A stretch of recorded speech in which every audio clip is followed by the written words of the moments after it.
حضرت عمار ابن یاسر رضی اللہ تعالیٰ عنہ یہ بھی رسول کریم صلی اللہ علیہ وسلم کے بڑے عظیم صحابی ہیں. ان کے ابا جی بھی صحابی ہیں, ان کی والدہ محترمہ بھی صحابیہ ہیں, اور یہ پہلے نمبر پر کوئی اسلام قبول کرنے والی ہستیوں میں سے ہیں کہ 30 سے کچھ زائد مسلمانوں کے بعد حضرت عمار ابن یاسر رضی اللہ تعالیٰ عنہ نے اسلام قبول کیا. آپ نے, آپ کی والدہ محترمہ نے, آپ کے والد گرامی نے اسلام کے لیے بڑی تکلیفیں برداشت کی ہیں, اور اسلام کے سب سے پہلے شہید آپ کے ابا جی ہیں, اور اسلام کی پہلی شہیدہ خاتون آپ کی والدہ حضرت سمیہ رضی اللہ تعالیٰ عنہ. حضرت عمار ابن یاسر رضی اللہ تعالیٰ عنہ آپ 37 ہجری میں شہید ہوئے. حضرت عمار ابن یاسر رضی اللہ تعالیٰ عنہ فرماتے ہیں کہ میں جس وقت اسلام قبول کرنے کے لیے دار ارقم میں حاضر ہوا نا, تو میں نے دیکھا گھر کے دروازے کے باہر حضرت صہیب رضی اللہ تعالیٰ عنہ بھی کھڑے تھے. میں نے پوچھا آپ یہاں کیا کر رہے ہیں؟ دار ارقم کے اندر رسول پاک صلی اللہ علیہ وسلم جلوہ فرما تھے. کہتے حضرت صہیب رضی اللہ تعالیٰ عنہ فرمانے لگے مجھ سے کہ آپ یہاں کیا کر رہے ہیں؟ کہتے میں نے کہا میں تو اس لیے حاضر ہوا ہوں کہ میں سرکار معزز علیہ السلام کی بارگاہ میں پہنچ کر کریم آقا علیہ السلام کا کلام سنوں. کیا آپ کیا فرماتے ہیں؟ حضرت عمار رضی اللہ تعالیٰ عنہ کہتے ہیں کہ حضرت صہیب نے مجھ سے کہا کہ میں بھی اسی نیت سے حاضر ہوا ہوں. کہتے ہم پھر اندر داخل ہوئے, نبی علیہ السلام نے ہم پر اسلام پیش کیا اور ہم نے اسلام کو قبول کر لیا. حضرت مجاہد رضی اللہ تعالیٰ عنہ فرماتے ہیں سب سے پہلے اسلام کا اظہار کرنے والے, ایک تو قبول اسلام اور دوسرا ہے پھر اظہار اسلام. کہتے سب سے پہلے جن ہستیوں نے اسلام کا اظہار کیا وہ 7 لوگ ہیں. کہتے سب سے پہلی ذات حضرت محمد مصطفیٰ صلی اللہ علیہ وسلم کی ذات اقدس, اور دوسرے نمبر پر حضرت اصدق الصادقین حضرت ابوبکر صدیق رضی اللہ تعالیٰ عنہ. کہتے تیسرے نمبر پر حضرت بلال رضی اللہ تعالیٰ عنہ, پھر حضرت خباب رضی اللہ تعالیٰ عنہ, پھر حضرت صہیب رضی اللہ تعالیٰ عنہ, پھر حضرت عمار رضی اللہ تعالیٰ عنہ, اور پھر حضرت عمار کی والدہ حضرت سمیہ رضی اللہ تعالیٰ عنہ. حضرت مجاہد کہتے ہیں یہ 7 وہ ہستیاں ہیں جنہوں نے سب سے پہلے اسلام کا اظہار کیا تھا. شاید یہ ہمارے لیے سننے میں بڑی آسان سی بات اور کہنے میں بڑی آسان بات ہو. اس وقت اسلام کا اظہار کرنے کا مطلب یہ تھا کہ خود موت کو دعوت دینا اپنی طرف, کہ جو کہتا تھا میں نے حضرت محمد مصطفیٰ صلی اللہ علیہ وسلم کا دین حق قبول کر لیا ہے, تو کبھی اس کو چوکوں میں لٹا کے تشدد کیا جاتا, کہیں کوئلوں پہ لٹا کے سینے میں پتھر رکھ دیے جاتے, کہیں صحرا کی تپتی ریت پر لٹا کر اوپر بندے کھڑے کر دیے جاتے تھے, اور کہیں نیزوں سے, تلواروں سے اور کوڑوں سے مارا جاتا, کہیں گلی کے چوک میں لٹکا کر پھر تشدد کیا جاتا تھا. یہ مطلب تھا اسلام کے اظہار کا. اور حضرت مجاہد رضی اللہ تعالیٰ عنہ فرماتے ہیں اس وقت جب ہر طرف کفر اور شرک کا اندھیرا تھا, یہ 7 وہ عظیم ہستیاں ہیں جنہوں نے سب سے پہلے کفر کے بڑے بڑے سرغنوں کے سامنے عقیدہ حق اور سچے دین کے قبولیت کا اظہار فرما دیا تھا.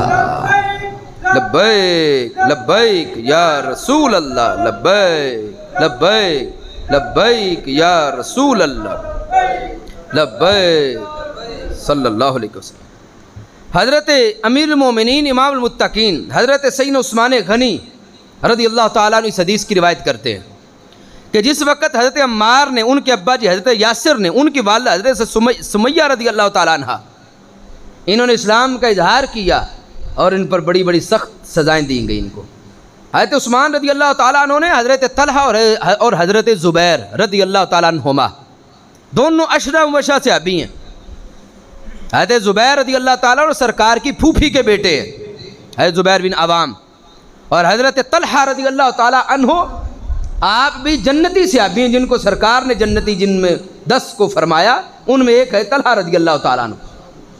حضرت عثمان غنی رضی اللہ تعالیٰ عنہ نے ان دونوں ہستیوں کو بلایا اور کہا کہ میں تمہیں وہ بات نہ بتاؤں جو حضرت عمار ابن یاسر رضی اللہ تعالیٰ عنہ کے بارے میں؟ انہوں نے کہا ارشاد فرمائے. تو عثمان غنی رضی اللہ تعالیٰ عنہ فرماتے ایک دن میں رسول پاک علیہ السلام کے ساتھ تھا, ہم وادی بطحا کی طرف جا رہے تھے اور رسول پاک علیہ السلام نے اپنے ہاتھ سے میرے ہاتھ کو پکڑا ہوا تھا. آج کا رافضی بھونکتا ہے عثمان غنی رضی اللہ تعالیٰ عنہ کی شان کے خلاف, اور وہ ہیں کہ دیکھو منظر اپنے سامنے بھی لاؤ، کیا منظر ہوگا جب میرے آقا علیہ السلام نے حضرت عثمان غنی رضی اللہ تعالیٰ عنہ کے ہاتھ کو پکڑا ہوگا۔ کبھی فرمایا کہ یہ میرا ہاتھ ہے، یہ میرے عثمان کا ہاتھ ہے، کہ اپنے ہاتھ کو ہی حضرت عثمان ذو النورین رضی اللہ تعالیٰ عنہ کا ہاتھ قرار دیا۔ اور یہ وہ منظر تھا کہ سرکار نے حضرت عثمان ذو النورین کا ہاتھ اپنے مقدس ہاتھ کے ساتھ پکڑا ہوا تھا، اور سرکار یوں ہاتھ پکڑ کے چل رہے تھے۔ کہتے رستے میں گزر ہوا ہمارا حضرت عمار، حضرت یاسر، حضرت سمیہ ان کے پاس سے، اور ان پہ ظلم و تشدد ہو رہا تھا، تو حضرت یاسر رضی اللہ تعالیٰ عنہ نے عرض کیا یا رسول اللہ صلی اللہ علیہ وسلم کیا یہ اسی طرح ہی رہے گا؟ فرمایا اے یاسر صبر کرو، اور پھر دعا کی اللہم اغفر لآل یاسر، اے اللہ آل یاسر کی بخشش فرما دے، اور اے اللہ تو نے بخشش ان کی فرما دی ہے۔ کیا مقدس ہستیاں تھیں جنہوں نے اس دین کو خون دیا اور جن کو خوش ہو کے سرکار نے دعا دی۔ اگر یہ حدیث میں ہے فرمایا صبر کرو کہ رب نے تمہارے ساتھ جنت کا وعدہ کر لیا ہے۔ حضرت عمار ان کے والد حضرت یاسر، ان کی والد حضرت سمیہ رضی اللہ تعالیٰ عنہ پر تشدد جس وقت کفار مکہ نے کیا، تو اللہ تعالیٰ نے قرآن مجید میں ایک آیت نازل فرمائی کہ آپ کے والد گرامی اور والدہ تو کفار کا تشدد برداشت نہ کر سکے اور شہید ہو گئے، پیچھے حضرت عمار بن یاسر بچے، اور وہ اتنا ظلم کرتے تھے، کہتے تھے کہ وہ بات کرو جو ہم کہتے ہیں، اور آپ کی زبان سے وہ بات نکل گئی جو کفار کی مطلوبہ تھی۔ اس پر وہ بڑے خوش ہوئے، حضرت عمار رضی اللہ تعالیٰ عنہ سرکار کی بارگاہ میں حاضر ہوئے۔ سرکار نے فرمایا عمار کیا خبر ہے؟ کیا بری خبر ہے؟ اور اس سے پہلے رسول پاک علیہ السلام کی بارگاہ میں صحابہ نے بتا دیا تھا کہ حضرت عمار بن یاسر رضی اللہ تعالیٰ عنہ نے اسلام چھوڑ دیا۔ سرکار نے فرمایا ایسا نہیں ہے، میرا عمار اسلام پہ قائم ہے۔ اور ایک دوسری روایت میں ہے کہ سرکار نے فرمایا عمار سر کے بالوں سے لے کر اپنے پاؤں کے ناخنوں تک ایمان اور اسلام کے اندر ڈوبا ہوا ہے۔ اللہ نے فرمایا من کفر باللہ من بعد ایمانہ الا من اکرہ وقلبہ مطمئن بالایمان، وہ جو ایمان لا کر اللہ کا منکر ہو سوا اس کے جو مجبور کیا جائے اور اس کا دل ایمان پر جمع ہوا ہو۔ اس کی تشریح اور تفسیر کے اندر حضرت حکیم الامت مفتی احمد یار خان نعیمی علیہ رحمہ فرماتے ہیں یہ ساری آیت حضرت عمار بن یاسر رضی اللہ تعالی عنہما کے حق میں نازل ہوئی کہ کفار نے انہیں اور ان کے والد یاسر اور والدہ سمیہ کو پکڑ لیا اور ان کے والدین کو نہایت بے دردی سے شہید کر دیا، کیونکہ انہوں نے انہیں مرتد ہونے کو کہا تھا اور انہوں نے اس کا انکار کر دیا کہ ہم اسلام نہیں چھوڑ سکتے۔ کہتے ہیں یہ اسلام کے پہلے شہید ہیں دونوں بزرگ۔ حضرت عمار رضی اللہ تعالیٰ کمزور تھے، کفار کے عذاب کی طاقت نہ رکھتے تھے، انہوں نے اپنے منہ سے وہی کہہ دیا جو کفار نے کہلوایا۔ پھر روتے ہوئے حضور صلی اللہ علیہ وسلم کے پاس آئے، نبی علیہ السلام نے ان کے آنسو اپنے ہاتھ سے پونجے، اپنے ہاتھوں سے سرکار نے آنسوؤں کو صاف کیا، اور پھر اللہ نے یہ آیت نازل کی اور فرماتے مسئلہ جان کے خوف کے وقت کفر یا بات منہ سے نکال دینا جائز ہے بشرطے کہ دل میں ایمان ہو، لیکن پھر وہاں ٹھہرے نہ بلکہ موقع پا کر وہاں فوراً نکل جائے۔ لیکن اگر منہ سے کفر یا بات نہ نکالے اور شہید کر دیا جائے تو کہتے اللہ اس کو بڑا ثواب عطا فرمائے گا۔ یعنی یہ جان بچانے کے لیے شریعت نے مختصر وقت کے لیے اس وقت ایک مخصوص حالت میں رکھا، لیکن اگر بندہ وہاں بھی ڈٹ جائے جس طرح بہت سے صحابہ ڈٹے اور انہوں نے جان پیش کر دی تو کہتے یہ بھی بہت بڑا منصب ہے۔ کہتے یہاں پر ایک اور دوسری بات ہے، روافض کا ایک مذہب ہے تقیہ کا، اور وہ یہ ہے کہ وہ جھوٹ بولتے ہیں لوگوں کو گمراہ کرنے کے لیے۔ آپ ان سے کہیں گے نا تم قرآن نہیں مانتے تو کہا نہیں ہم تو مانتے ہیں۔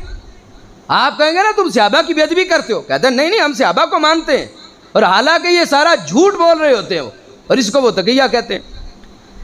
حکیم الامت فرماتے ہیں اس سے روافض کا تقیہ ثابت نہیں ہوتا، کیونکہ یہ جان بچانے کے لیے کفر صرف منہ سے بولنا ہے، دل تو ایمان پر ہے زبان سے صرف، جبکہ تقیہ میں دوسرے کو دھوکہ دینے کے لیے جھوٹ بولا جاتا ہے، اور وہ کیا ہے کہ زبان سے تو اسلام کی بات نکال دینا اور دل میں کفر ہی رکھنا۔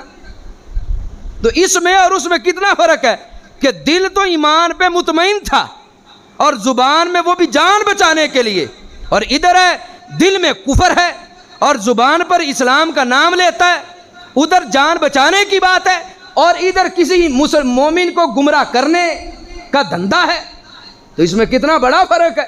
اس لیے مفتی صاحب فرماتے ہیں کہ یہاں دھوکہ دینے کے لیے جھوٹ بولنا ہے، اسی لیے ایسے مجبور کو حکم ہے کہ فوراً وہاں سے نکل جائے، اور جب وہاں مجبوری دور ہو تو پھر اپنے ایمان کا اظہار کر دے۔ اور ان میں سے کتنے ہیں جنہوں نے کوئی اظہار کیا ہو ایمان کا؟ ایسا ان میں ایک بھی نہیں، بلکہ اس کے بعد علی اعلان گستاخیاں شروع کر دیتے ہیں کہ پہلے تو تقیہ کرتے، پھر جس وقت انہیں پتا ہو کہ ہم تو بڑے مضبوط ہو گئے اور ہمیں کوئی کچھ نہیں کہے گا، پھر علی اعلان صحابہ کی، اہل بیت کی اور قرآن کی اور رسول کریم علیہ الصلوۃ والسلام کی بیدبیاں شروع کر دیتے ہیں۔ اس لیے حضرت مفتی صاحب فرماتے ہیں کہ روافض کا تقیہ اس حکم میں نہیں ہے۔ ایک سزا کا ذکر حضرت شیخ عبدالحق محدث دہلوی علیہ رحمہ نے بھی کیا اور ایک حدیث کے ضمن میں کی، جو حدیث حضرت امام بخاری علیہ رحمہ نے ذکر کی، جو بخاری شریف میں ہے۔ حضرت علقمہ رضی اللہ تعالیٰ عنہ جلیل القدر تابعی ہیں، یعنی صحابہ کی انہوں نے زیارت کی ہے۔ یہ کہتے ہیں کہ میں شام میں آیا، کوفہ سے ملک شام گیا، اور میں نے وہاں جا کے 2 رکعت نماز پڑھ کے اللہ سے دعا کی، اے اللہ نیک بندے سے میری ملاقات کرا دے۔ جس وقت میں نے دعا کی تو میری ملاقات حضرت ابو دردہ رضی اللہ تعالیٰ عنہ کے ساتھ ہو گئی، جو سرکار کے بڑے عظیم صحابی ہیں۔ کہتے میں نے ان سے کہا کہ اے حضرت ابو دردہ، میں نے اللہ سے یہ دعا مانگی تھی، اے اللہ نیک بندے کی بارگاہ میری حاضری ہو جائے، اور رب نے دعا میری قبول فرما کے مجھے آپ کی زیارت کا شرف عطا فرما دیا۔ حضرت ابو دردہ رضی اللہ تعالیٰ عنہ نے فرمایا من انتا، تو ہو کون، کہاں سے آئے ہو؟ کہنے لگے میں نے کہا من اہل الکوفہ، میں کوفہ سے آیا ہوں۔ حضرت ابو دردہ رضی اللہ تعالیٰ عنہ نے فرمایا کیا تم نے وہاں حضرت عبداللہ بن مسعود رضی اللہ عنہ کی زیارت نہیں کی؟ اور عبداللہ بن مسعود کون ہے؟ جو رسول پاک علیہ السلام کے نالین اٹھاتے تھے۔ عبداللہ بن مسعود کون ہے؟ جو رسول پاک علیہ السلام کا تکیہ سنبھالتے تھے۔ عبداللہ بن مسعود کون ہے؟ جو رسول پاک علیہ السلام کو وضو کراتے تھے۔ کہتے تم کوفہ سے آئے اور کہتے ہو میں یہاں آپ کی زیارت کے لیے آیا ہوں، وہاں کوفہ میں دیکھو ابن مسعود جلوہ فرما ہے۔ پھر آپ نے فرمایا اور تم کوفہ سے آئے ہو، کیا تم نے وہاں عمار ابن یاسر رضی اللہ تعالیٰ عنہ کی زیارت نہیں کی، جن کو اللہ نے شیطان کے شر سے اپنے نبی علیہ السلام کی دعا سے بچا لیا تھا؟ اور فرمایا کیا تم نے وہاں حذیفہ بن یمان رضی اللہ تعالیٰ عنہ کی زیارت نہیں کی؟ حذیفہ کون ہے؟ جن کو رسول پاک علیہ السلام نے راز کی ساری باتیں عطا فرما دی ہیں۔ اس کی تفسیر میں حضرت شیخ عبدالحق محدث دہلوی علیہ رحمہ نے اور حکیم الامت حضرت مفتی احمد یار خان نعیمی علیہ رحمہ نے اس واقعے کو ذکر کیا کہ یہ جو حضرت عمار ابن یاسر رضی اللہ تعالیٰ عنہ کے بارے میں حضرت ابو دردہ رضی اللہ تعالیٰ عنہ فرما رہے تھے کہ حضرت عمار وہ ذات ہیں کہ جن کو اللہ کی ذات نے شیطان کے شر سے رسول پاک علیہ الصلوۃ والسلام کی دعا سے بچا لیا تھا۔ وہ شر کون سا تھا شیطان کا؟ کہتے کفار نے ایک دن آپ کو آگ میں ڈال دیا اسلام قبول کرنے کی آڑ میں۔ آج ہمیں کیا قربانی دینی پڑی اسلام کے لیے؟ ہم میں سے ہر بندہ اپنے سے سوال کرے، یہ دین حق جو رب نے ماں کے دودھ میں عطا کیا، ہم نے کیا قربانی دی اس کے لیے، اس کی ترویج کے لیے، اس کی اشاعت کے لیے، اس دین حق کے پیغام کو آگے عام کرنے کے لیے؟ آج ہر گندا بندہ، ہر بد عقیدہ، ہر بد عمل گلی کے چوک چوراہے کے اندر لوگوں کو گمراہ کرتا پھر رہا ہے۔ مجھ سمیت ہم میں سے ہر بندہ سوال کرے، اس دین حق کی تعلیمات کو عام کرنے کے لیے کس ظالم کا رستہ ہم نے روکا؟ کتنے لوگوں کو دعوت حق دی؟ وہ بڑے بزرگ جن کا ذکر قیامت تک جاری رہے گا، جن پہ فخر اللہ کی ذات نے فرمایا، انہوں نے یہ کچھ برداشت کیا کہ آگ کے اندر ڈال دیا گیا تھا عمار بن یاسر رضی اللہ تعالیٰ عنہ کو۔ سید عالم صلی اللہ علیہ وسلم کو پتہ چلا تو سرکار نے فرمایا یا نار کونی بردم و سلامن علی عمار، اے آگ میرے عمار پر اسی طرح ٹھنڈی ہو جا جیسے تو حضرت ابراہیم علیہ السلام پہ ٹھنڈی ہوئی تھی۔ سید عالم صلی اللہ علیہ وسلم نے فرمایا اِنَّ لِكُلِّ نَبِيٍّ سَبْعَةَ نُجَبَا وَرُقَبَا، اللہ نے ہر نبی کو 7 نجبا اور رقبا عطا فرمائے ہیں۔ ہر نبی کو 7 نوجابا اور رکابا. نوجابا کہتے ہیں بلند اخلاق کریمانہ عادات کے مالک بندے کو، جس کا اخلاق بڑا بلند ہو. اور رکابا کہتے ہیں محافظ اور پاسبان کو. میرے آقا علیہ السلام نے فرمایا رب نے ہر نبی کو 7 نوجابا اور رکابا دیے ہیں، اور فرمایا رب نے مجھے 14 نوجابا اور رکابا عطا فرمائے ہیں. سابقہ نبیوں کو 7 دیے، مجھے 14 دیے. اس حدیث کے راوی خود تاج دار حل عطا مشکل کشا علی المرتضی شیر خدا رضی اللہ تعالیٰ عنہ ہے. رافضی کی ماں مر جائے گی اس حدیث کو اگر یاد کر کے سامنے سنا دو تو. رافضی کے بڑے سے بڑا مجتہد انشاءاللہ اپنی موت عام مرے گا، وہ کمینہ جو میرے محبوب علیہ السلام کے یاروں کے حق بکواس کرتا ہے. اور روایت مولا علی کی ہے، اور شان پھرا کن کن سرکار کے یاروں کی ہے. حضرت مولا علی فرماتے ہیں ان نوجبا رکابا میں ایک تو میں خود ہوں، مولا علی رضی اللہ تعالیٰ عنہ.